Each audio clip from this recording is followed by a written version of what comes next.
como protagonistas a mandatarios de la República, entre ellos a Dina Boluarte, la jefa de Estado, presidenta constitucional del Perú. Pues, ¿qué decía Andrés Manuel López Obrador, el presidente de México? No le quería entregar la presidencia pro tempore de la Alianza del Pacífico. La Alianza del Pacífico, un mecanismo integral, económico, regional, muy importante y sobre todo para avanzar en temas económicos, en temas de negocios. Estaba un poco estancado luego de la decisión de Andrés Manuel López Obrador. Pero ¿qué ha pasado esta jornada?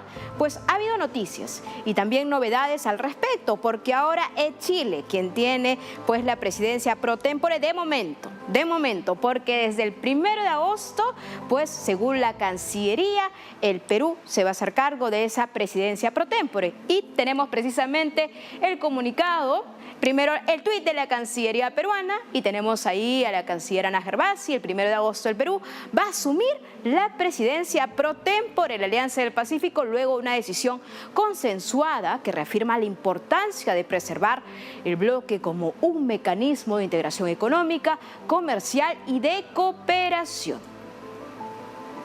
Y en el comunicado, que lo tenemos también en referencia, en consonancia con ese tema, adelante, se dice claramente el traspaso a la presidencia de la Alianza del Pacífico. El ministro de Relaciones Exteriores de Chile, Alberto Van Klaveren, ha dado cuenta de los acuerdos alcanzados, señalando que el 1 de agosto del 2023 el Perú asumirá la presidencia pro tempore de la Alianza del Pacífico. Y para hablar sobre este tema, profundizar y dar también un contexto nacional e internacional, me comunico en estos momentos con Ricardo Vázquez Kunze, abogado, periodista, columnista del diario Expreso y sobre todo también una voz autorizada para abordar temas de política nacional. ¿Cómo estás, Ricardo? Muy buenas tardes.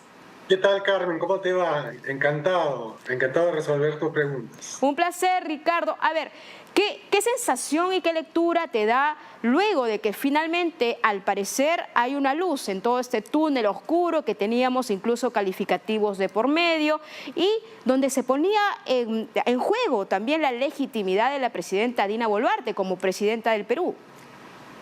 Bueno, lo que ha sucedido es que el señor López Obrador tenía, digamos, secuestrada de alguna manera la Alianza del Pacífico, la Secretaría pro tempore, que le correspondía a México, pero que ya había caducado, y por un capricho absolutamente ideológico, ¿no es cierto?, un capricho político, no quería entregar la presidencia al Perú.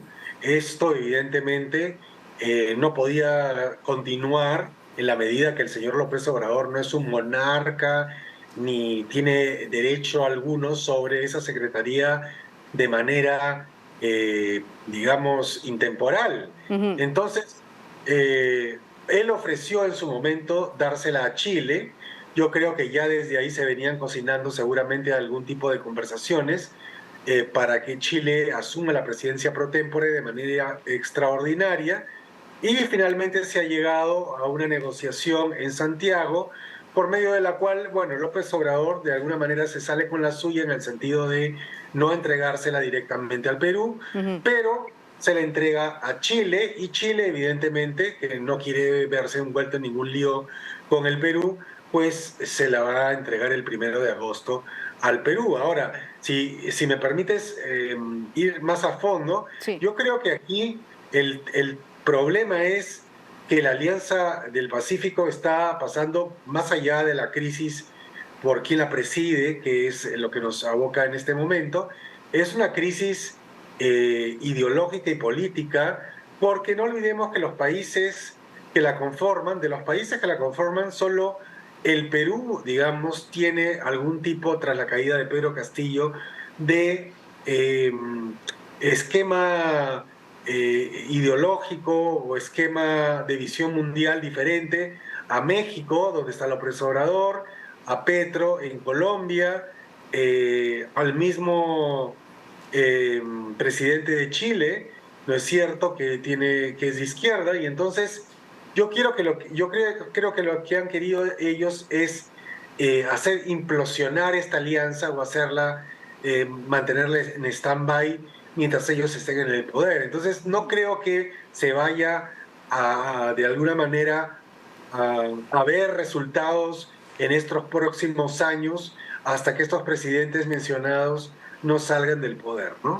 Sí, ahora, Ricardo, también es importante contextualizar y decirle al auditorio que, por un lado, mientras había calificativos o había simplemente declaraciones de un presidente aquí en cuestión, Andrés Manuel López Obrador, por otro lado, desde el Perú, recordemos lo que dijo la presidenta de la Comisión de Relaciones Exteriores en ese entonces, María del Carmen Alba, que ya se estaban incluso trabajando las mesas de diálogo, las rondas de negociaciones, que este mecanismo de integración estaba caminando, pero ahora, con la noticia, ya formalmente, se sabe que pasa a Chile y en definitiva luego va a venir al Perú.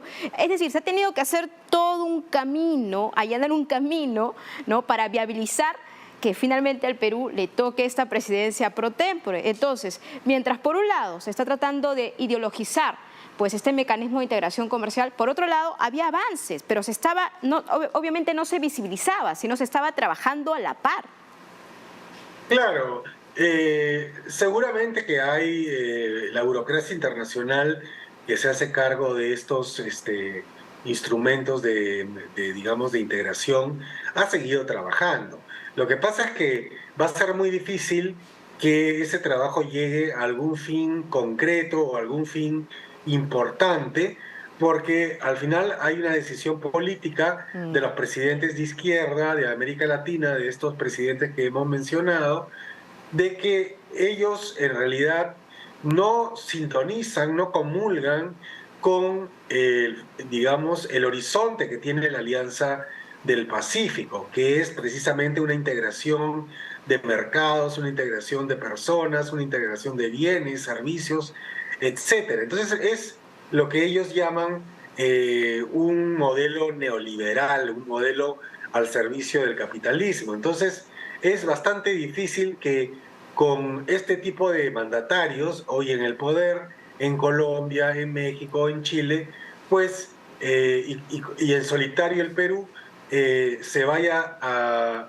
llegar a ser factible ese horizonte. Por eso que yo digo que lo más probable es que esta alianza entre en una especie de receso, ¿no es cierto?, en una especie de statu quo, en el cual el Perú evidentemente tendrá la presidencia, pero ya no tiene el impulso que tenía anteriormente con presidentes que sí comulgaban con el horizonte que se había impuesto la Alianza para la integración. Bueno, vamos a estar muy atentos, Ricardo, a qué pase con eso, pero antes de terminar esa entrevista, quiero transmitirte la siguiente pregunta, y tiene que ver con Pedro Castillo Terrones, porque la Fiscalía pues ha ordenado levantar el secreto de las comunicaciones para determinar, digamos, algún tipo de nexo, vínculo o simplemente también mensajes durante ese 7, el pasado 7 de diciembre, que fue el día del golpe de Estado. ¿Tú qué opinas al respecto?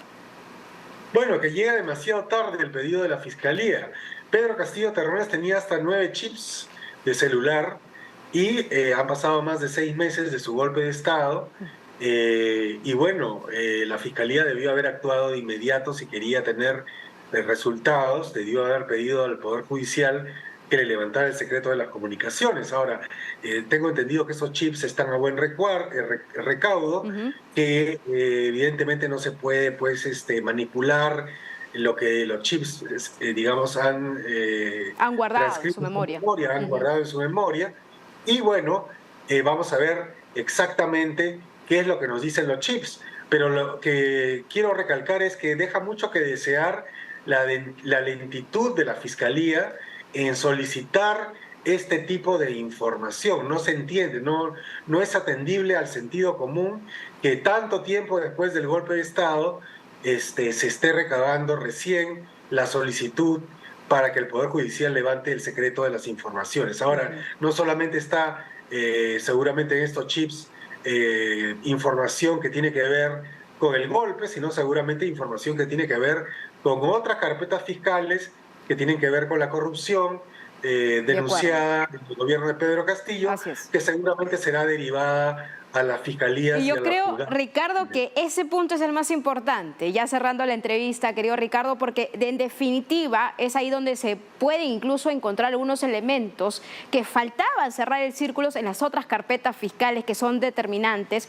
porque estamos hablando del delito de rebelión por el tema de intento de golpe de Estado el 7 de diciembre, pero también hay otras carpetas fiscales por corrupción. Ricardo Vázquez Kunze, yo te agradezco mucho por haber estado aquí en DNews para toda la señal de noticias de Latinoamérica. Muchas gracias, muy buenas tardes. A ti. Gracias, buenas tardes.